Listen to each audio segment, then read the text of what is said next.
Hello, World of Tank Blitzers, it's Littlefinger. Today, doing a full tank review on the Strv 74A2. This tank actually sits in the Hybrid Nation category as a Tier 6 medium tank.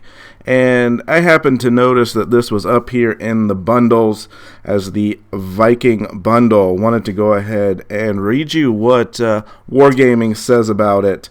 Premium tank featuring an oscillating turret, 7.5 centimeter gun, 3-shell magazine. Despite being a medium tank, it is rather low speed.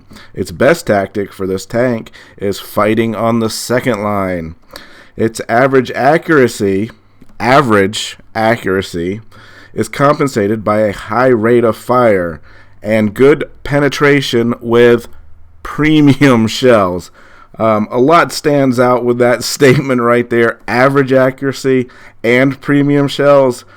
So you're getting a feeling right there of how this review is going to unfold. Running into just the characteristics of this tank, you will see 950 hit points. Armor from the hull, 76 from the front, 63 from the sides. Turret, 76 from the front, 76 on the sides, and 51 on the rear. It has a fairly low engine horsepower at 391, which gives it a speed limit of 45 kilometers per hour. Traverse speeds are pretty good, especially the turret traverse speed there at 58. And when we look here, they've classified this, and I don't know how the classifications for the tier of gun is, but they've classified this as a Tier 4 gun on a Tier 6 premium tank. You can see here 3 shells in the magazine. Reload between each shell is 2 seconds, and then the magazine reload is 13.4 seconds. This gives you a damage per minute of 1582, which, according to my calculations, is the lowest of all mediums. That includes even your standard non-premium tanks. So take that with the average penetration numbers and average accuracy, and you're looking at a very difficult tank to play. I want to see if there was anything there. I want to talk about what this chart, I wish this chart had in it, was your gun depression. The biggest weakness on this tank, 6 degrees of negative gun depression. It's workable. It only has 9 degrees of gun elevations. Yes, you're going to be up on hills, and you're not even going to be able to get you on target because you can't raise the gun high enough. So let's take a look here. Running the Heroic Warrior camouflage, which comes from playing in Clan Wars, and Consumables. I am running Repair Kit, Multi-Purpose, and Engine Power Boost. Provisions, you can see running all top 3 here. Protective Kit, Improved Fuel, and Field Rations. Moving into ammunition, 56 rounds of AP, 21 rounds of APCR, and 23 rounds of HE. And just remember, guys, you can buy your premium ammo with credits by using that button there on the right.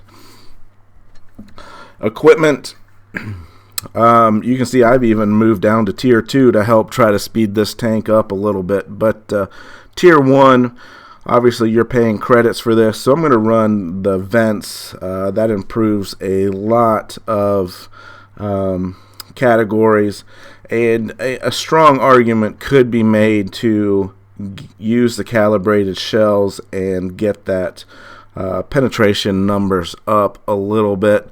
I do like some of the other things, such as lowering your aim time and dispersion and increasing your view range that the vents provide, which is why I run that.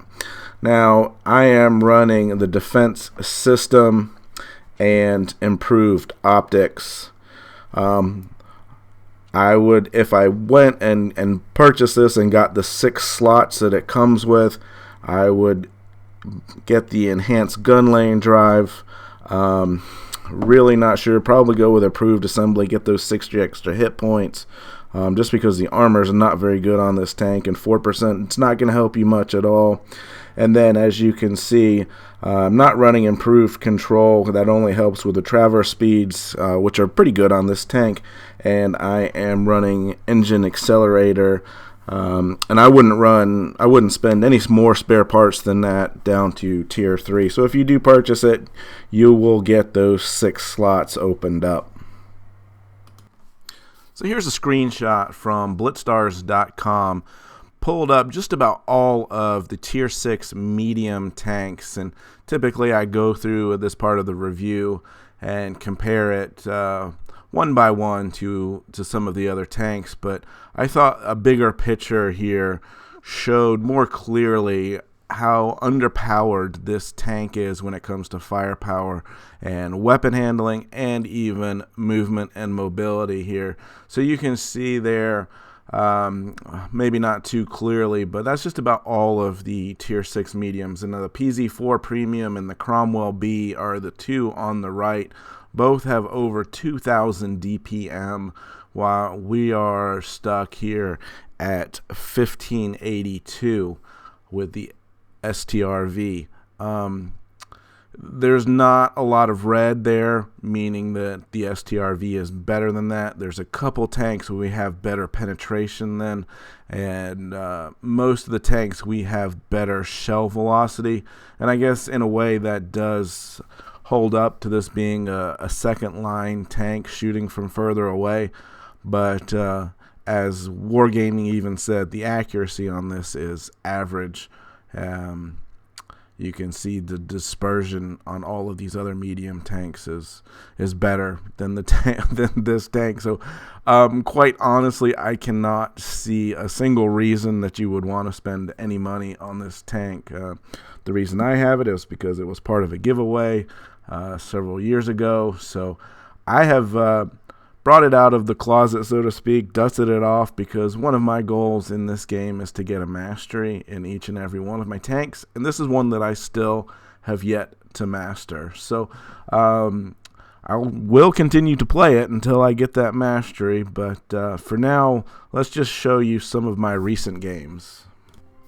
First game here on Black Goldville, bottom tier, and I think this game does a good job of kind of showing you how to be a second line support tank.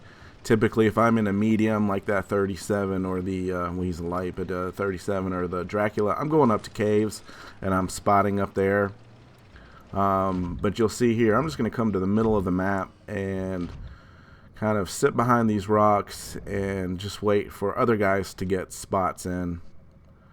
And let's see, we're going to take a shot on that first one. We'll get the second one to go in.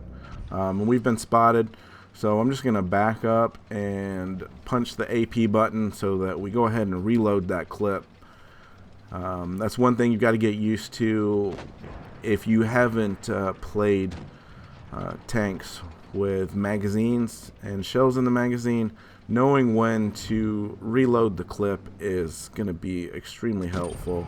So again, we are spotted, and I definitely don't want to pull out in front of a KV2 that's dead on aimed at me.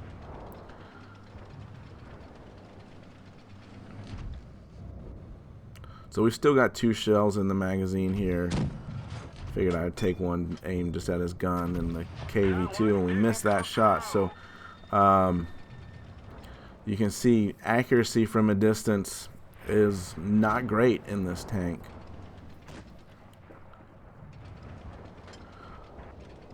But thankfully for us, they're not pushing, and thankfully that KV2 missed, because we're able to finish him off with a full 3 shots in the clip there, and gives us an opportunity now to push forward a little bit. I see most of their guys are still very close to their spawn area by looking at the mini-map, and we've got this VK looking the other way, so I can come up over the hill. That first shot was not where I was wanting it, and we missed it, but we do get 2 more shots into him, and we can back right down this hill. Now keep in mind what I said about that -6 degrees gun depression and the only 9 positive. You can see we go up a little bit of an embankment there, and our gun will not aim that high. So that is certainly something to consider when you play this tank. So 4-on-3 right now. The SU is a little distracted, and we're able to get 2 quick shots into him, and then I will reload the clip again. We've got an SU to my right and the VK down here on the left, and I've basically just got this rock in between me. So I get the first shot in here, and I'm assuming that he doesn't realize I've got an auto loader, and he backs right into my second shot. So 2 for 1 there, and I'm looking, can I get the shot off quickly so I can go ahead and start my reload. The SU's dropped off the radar, so I can peek out real quick and just take a quick shot, and it manages to go in. So now we're on another reload. Just trying to keep that SU from pushing forward. VK takes a shot, but I still haven't reloaded. I see my guys are now pushing in around. Let's take a look at the SU. Has he turned? Yes, he has. There's shot 1. There's shot 2. And oh, there's shot 3. We get the kill. We do take 1 from behind, but we've been good about managing our hit point pool.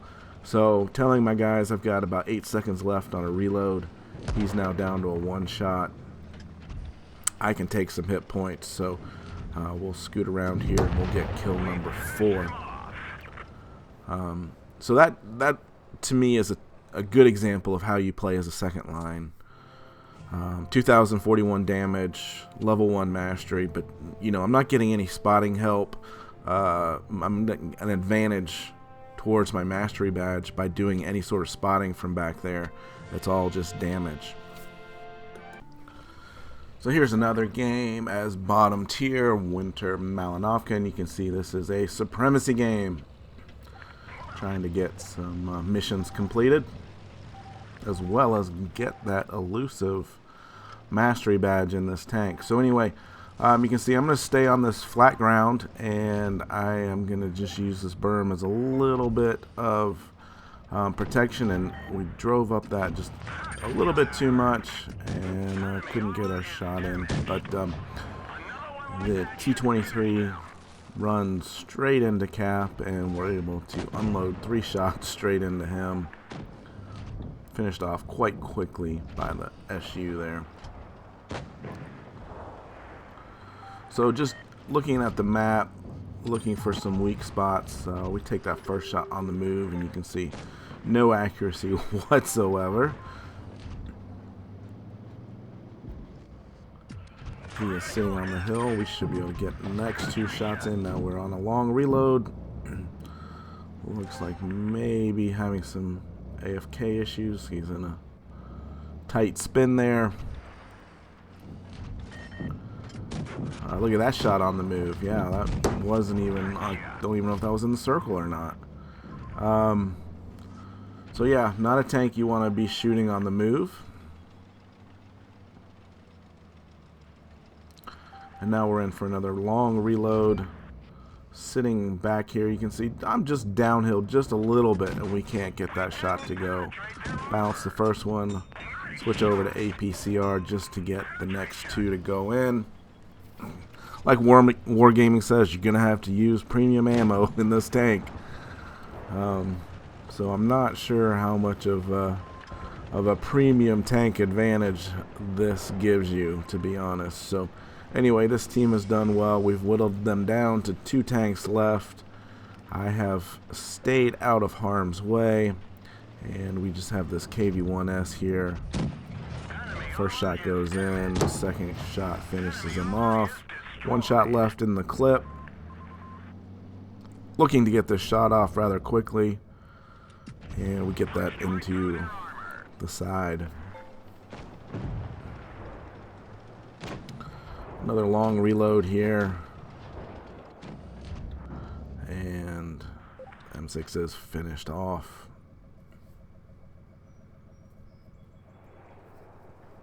So strong team there, lopsided game. We got one of our missions completed. We were able to get 1489 in damage, 2 kills, 11 shots landed there. So respectable game.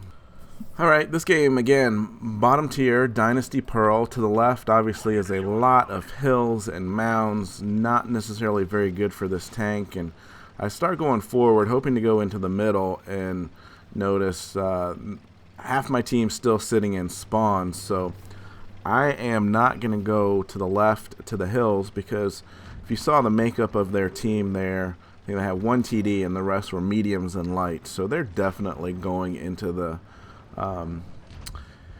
hills, the valley area there. So you know what? I'm just going to come up here and go straight to cap and see if anyone wants to come contest me here in cap. Now, nicely, I've got the Tiger P protecting the main entryway, so they're going to have to come around. So I'm just keeping an eye on the mini map and making sure I don't get flanked.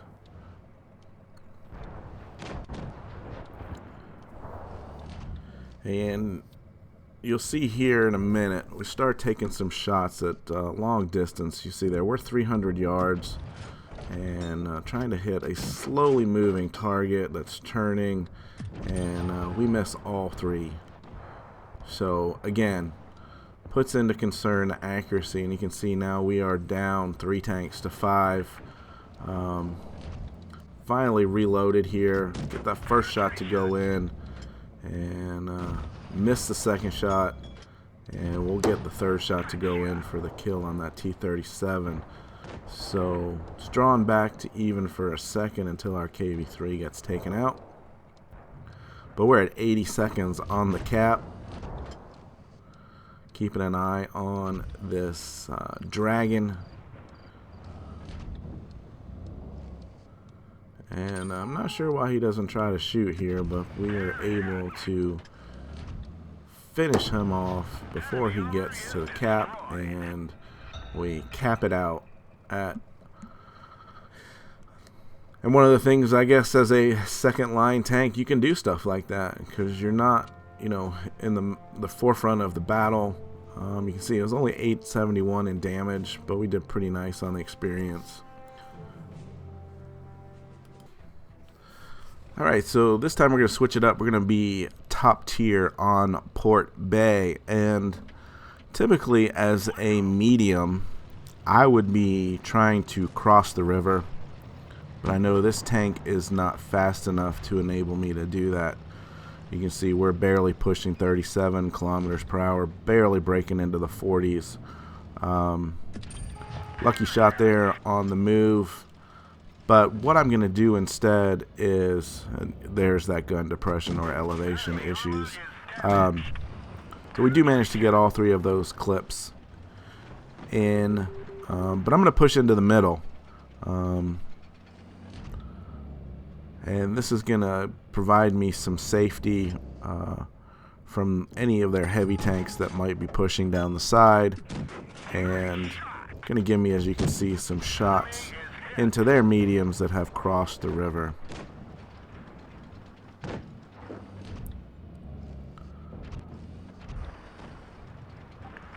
So we've managed to get most of our shots in. We're in a nice flat spot here, so we don't have to worry too much about the elevation issues with this tank. And we also have covered that we can wait the 11 plus seconds there to get a full reload in.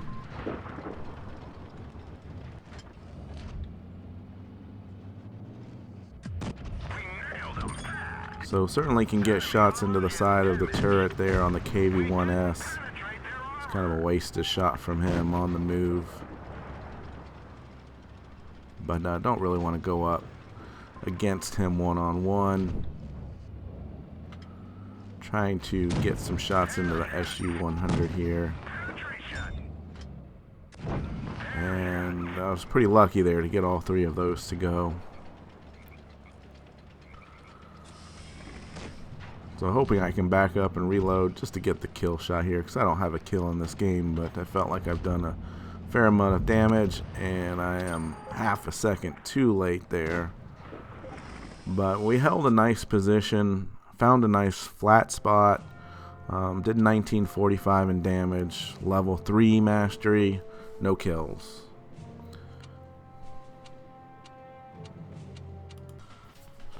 Alright, top tier here on Dead Rail.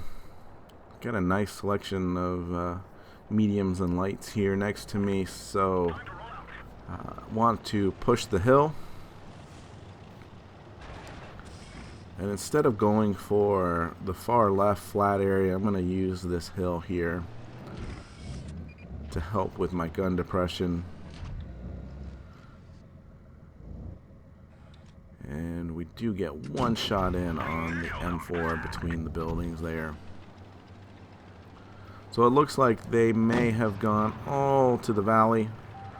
So I'll go ahead and hit the AP button and do a full clip reload here.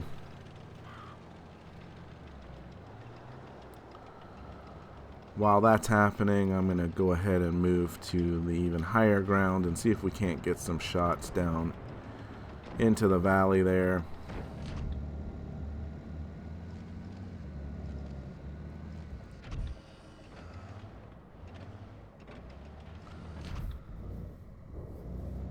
Just checking out their placement. They're not pushing hard or anything just yet.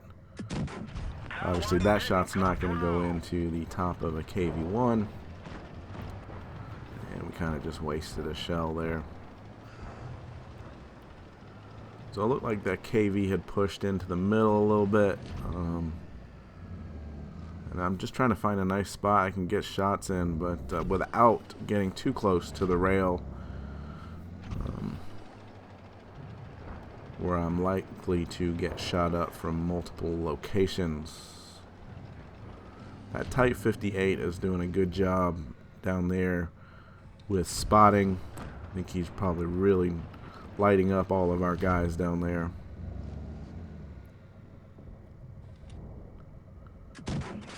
So one shot in on the KV as he comes around, and we've got one shot left in the clip.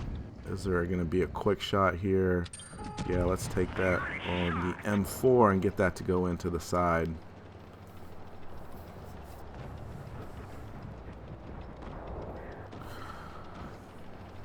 So you can see what it's meant by saying a second line fighter here.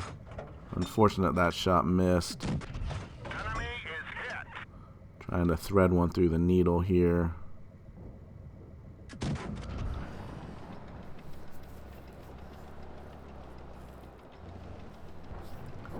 Their team is doing a very good job at staying concealed and not necessarily YOLOing in. All of the YOLOers have all died by now. Everyone else is playing a pretty good game. This M4 keeps popping up. And I'm going to switch over to APCR just to make sure that the shot lands there and we'll get him taken out. Seeing that Type 58 is now over there and he's not on the far side of the map where he was before, I feel a little bit more comfortable pushing towards the rails. Obviously they've got two TDs that are going to be towards the back of the map that chances are I'm not going to be able to spot. So there's the Dicker Max. And we should be able to come up here and get a couple shots on him. There's the first, there's the second for the kill. And as I'm pulling up for my third shot on Type 58, you can see I take two big shots. So now I'm down to 256. That SU-100Y can finish me off with one shot. So we got to be a little bit careful. That Type 58 is going to do just over 200 damage. And here's the PZ-4. So we've got him spotted up now, and he's out in the open. We missed that first shot. There's the second shot, and he is behind safety. Trying to push in enough to get a shot on the Type, and we finish him off. So on a long reload here, and it's just the SU. Need to be a little bit cautious because obviously, like I said, he can finish us off with one shot. So I'm looking at the mini-map, making sure everyone's coming in here at the same time.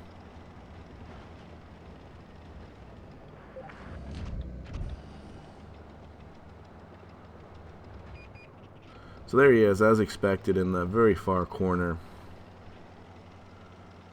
And he's going to start charging in. Now, the question is, can we find somewhere to get good shots? We missed that first shot.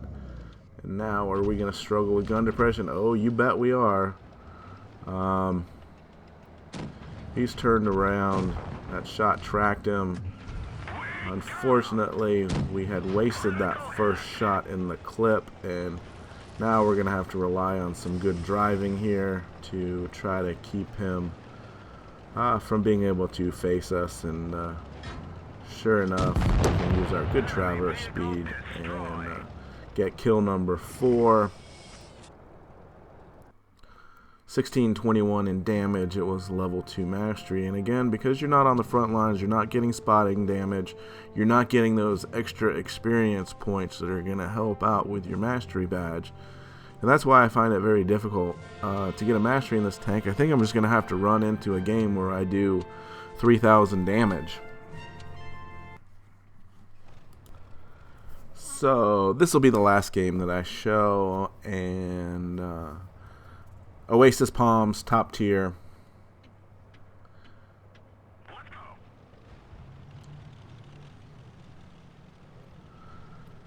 And just keep an eye on our little triangle, our T67, as he sets himself up in the top right corner of the mini-map. So they've come through the middle here. You're going to be able to drop down and get some protection there. Only took a few shots from the Leo. And VK's taking a shot at us. We managed to get 2 in there. Third one does not connect. And little triangle still sitting in the top right corner. Now, this is really not a good map for this tank, as you can see. How about 510 meters away? Yeah, we're going to miss that one. Let's be a little bit more patient. We had 2 out of 3. We had to be real patient. A little triangle still sitting top right hand corner. So I'm hoping that the SU's still sitting there. Don't see a bounce in the sand, so I figure that's landed. Same with that one. And same with that one. So I figured I would have killed him by now, but maybe those shots bounced. Little triangle still sitting in the top right hand corner. Very nice. Alright. So as you can see, I haven't pushed forward. I'm afraid there that I'm going to run into too many tanks, take too much damage. Not sure why that shot didn't do any damage there. We get the tracks on that shot. And he is finished off by our triangle. T67 finishes him off. Good. Only had to track him on top of a hill for you to be able to shoot him. Alright, so this is probably where I make one of my biggest mistakes. I'm noticing that they've got 2 onto my left. And obviously they've got a couple that have been camping. There's the third one there. And get 2 shots into the Hellcat, and I'm going to go ahead and just reload that clip. Now I see the T150, and I don't know why I figured maybe I can use my speed. Obviously he's aiming at the other guy, and get this first shot in here, and was hoping just to scrape by him, but I rammed right into him, and I lost over 100 hit points there. And as I'm getting away, I get tracked. T150 actually bounces off of me, so that was lucky. Another bounce from the front, 200. So we've managed to get out of here pretty lucky. Just trying to get some help, and finally our little triangle is moving. But too little, too late. And I was frustrated that T67 did not help more. He sat in the corner that entire game. And of course I had to rage a little bit on that one because I had a good game, and I felt like with a little bit of extra help, we could have won this one. A lot of their tanks were one shot or two shots. And of course, you know, you're not going to win them all. I think I'm running, let me see here real quick. Running 62% over 58 games. I've got an average damage of 1294. Average enemy vehicles destroyed 1.4. And only an 0.8 as far as enemy vehicles spotted. So the funny thing with this tank is it fits in line, if not maybe even a little bit higher as far as average damage per game for a tier 6 tank of any type. But yet, because of the gun elevation, I find this pretty frustrating tank to play. There'll be times where you'll have a nice easy shot, you're on a little bit of a hill, and you just can't even get gun elevation. And really, there's no other tanks in the game that have only 9 degrees of gun elevation, so it's a little bit frustrating there. But in my opinion, and I'm a guy that likes buying and collecting these tanks, I would not spend $20 on this tank. I'd put this in the category of the A32. It's just a premium tank that's not worth owning. So, hope you've learned a few strategies. Maybe you can apply them not just to this tank, but to other tanks in your arsenal. And hope you guys are having fun out there. So stay safe, get educated, not fingered. Littlefinger out.